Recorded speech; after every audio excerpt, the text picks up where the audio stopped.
I think it's pathetic. It's existed for 20 years, and the increase that they're making for the current crisis is only a few hundred in addition to what they have.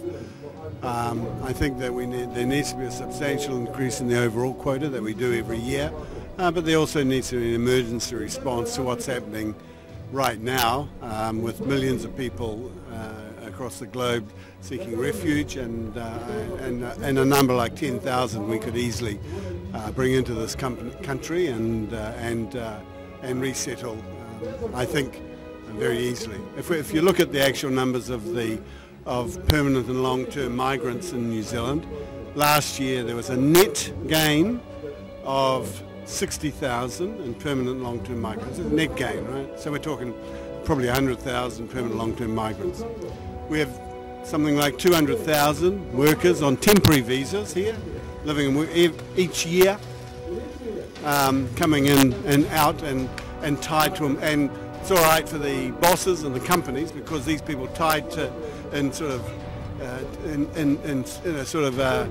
tenure because their visas are tied to the companies. So hundreds of thousands of them. Thousands of them is on farms, the National Party voting dairy farmers, and thousands of them in building sites in the Christchurch for the rebuild. So the government's happy to use and abuse those migrants, but these ones who are desperately in need, they are saying they can't handle. Well, that's just nonsense. It's got to be vastly superior to whatever condition they're in at the moment in the Middle East, in Turkey, in Lebanon, or even many of them in Europe. Coming to New Zealand is going to be a vastly better option for people, and they would be very easily able to be resettled here, in my view. It's quite a big number, but however, we have to look at their life, and their life is so terrible. It's like bombing every single day, and it's just so bad, their lives. And even if I have to share my house, I will do it. If I have to share my room with 4 other people, I will do it. If that means I will get more people. And I think that we can do it as New Zealanders, because we're New Zealanders, we're Kiwis, we are proud Kiwis. We stand up for what's right, and that's what makes us special. That's what makes our country so beautiful. And I think they really deserve a chance, and I really think we should really give them another chance and let them see our country and the beauty of our country. We spend the military budget that they spend in New Zealand in 1.5 year, right, of the military budget is equal to all of the treaty settlements for all history, right? That is shocking. What a waste of resources. What a waste of wealth. We need to change the priorities around, right? And if we change the priorities around so that the people are put first, not the 1%, we can easily take in 10,000 of the most oppressed people in the world, right? Well, we actually do have the infrastructure. New Zealand usually loses tens of thousands of people every year to Australia. That's why the government encourages migration to New Zealand, and the infrastructure would collapse if we didn't have significant permanent and long-term migration into New Zealand because of the usual net loss to Australia. Half my family's in Australia. I'm sure a lot of yours and everybody else's is, right? So the only reason New Zealand actually is able to survive is because we have a net permanent long-term migration coming into this country. And that's in the tens of thousands every year. Every year, tens of thousands of people are migrating here on a permanent long-term basis.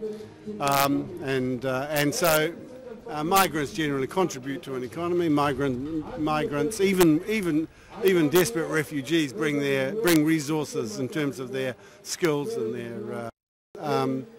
There is no, in my view, there's no cost in any meaningful sense to stretching out our hand a bit to those in need. And I think if we don't do it, we're less as human beings. We become lesser people. We become less human. If we don't respect others, we can't respect ourselves. I think that's always been my view about life. And so saying you can only look after your own family or whānau before is in my view not a logical. You always start there, of course. You've got a special responsibility there, but if you can't reach out further than that, then you're not really human, because we became human by becoming more than just the family around us, by reaching out, by organising collectively, by organising communally. That's what made us human, and we've got to continue to do that in the world today. Crazy, really, and just to see some of our people in New Zealand come out and say that our government's not doing enough to help the victims of war, of civil war. It shows that we do have compassion, and we need to do something seriously. You know, taking a few hundred is nothing. That's just a waste of time. We need to take thousands to make a difference and show other countries that New Zealand is an international player in compassion and doing something that is needed in a crisis such as this. Well, Pacific people are just as compassionate as other countries. I'm sure they do as much as they can. Pacific nations. Aotea is a Pacific nation. We're part of the Pacific Ocean. So together we can make a difference and doing it as much as we can. That's already happening. It's happening in islands already. We have one that's in prison now because his country is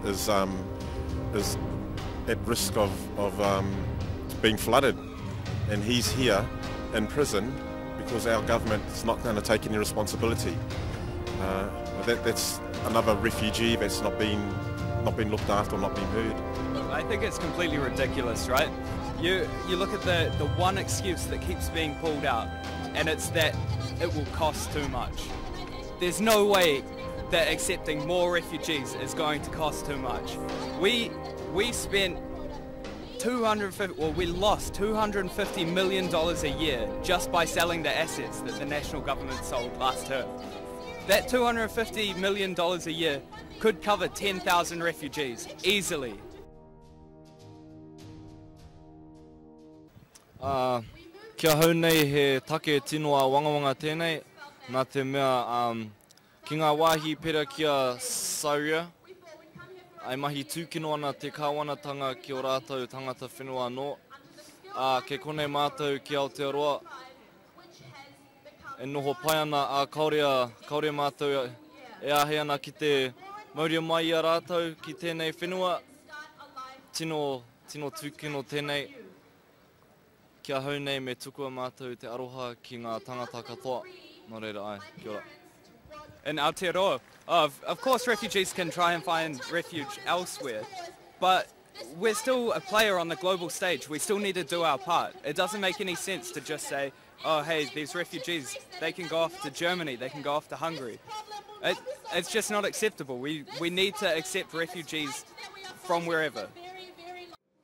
I think it's a humanitarian crisis, and it's important for us as New Zealanders to make sure that we need to do something about it. And lately, as what we see, what is happening, it's very important to us to respond to it, and making sure that although we are a tiny nation, making sure that we have something which we can contribute to international crisis. So I feel it's important for us to get Syrians to come to New Zealand. In my point of view, I think it's a time for New Zealand government to increase the quota of refugees, because has been for long. And that's why we request the government always to increase the former refugee, the quota, which is from 750. So now the government need to consider on what is they're going to increase it or not, because now the pressure is up from the public themselves. But for our side as our organization, we hope that the government can listen and do that. Fights for freedom! Fights for democracy, some say even fights for socialism. Give a round of applause to the people from Carolan. Give a round of applause to the Kurdish people, 40 million of whom are still without a nation. Another great crime, and they've been done over by all the imperialist powers. Because our brothers and sisters in this region are soon going to be eco-refugees because of climate change, because of Western capitalism, Not only does it steal the land, not only does it oppress the people, not only does it start the wars and the bombs that create refugees in the Middle East, but it also pollutes Poutua Papali'i and destroys our environment.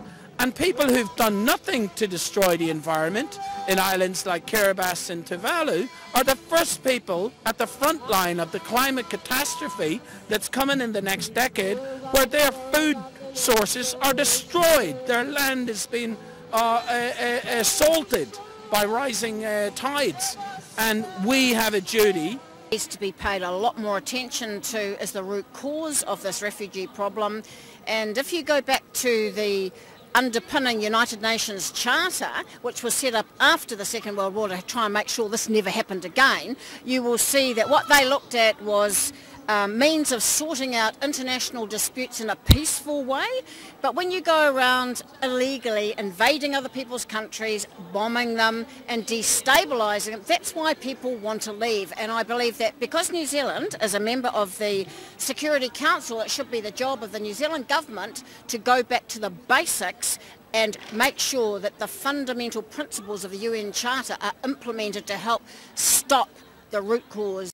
Joe, you know and I know from being frontline in Glen Innes when we're fighting for estate houses that the government of the 1% in this country are stealing all resources as we speak, right? They tried to privatise our electricity companies. We said Aotea is not for sale. They're stealing the houses, the state houses in Aban Yor.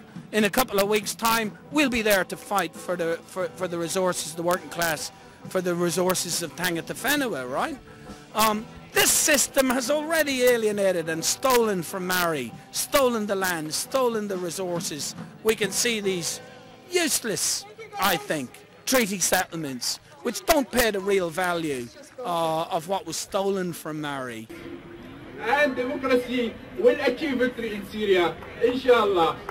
So pray for Syria, support Syria, and support the Syrian refugees. Yeah, I'm pretty disgusted with essentially the position that the New Zealand government has taken.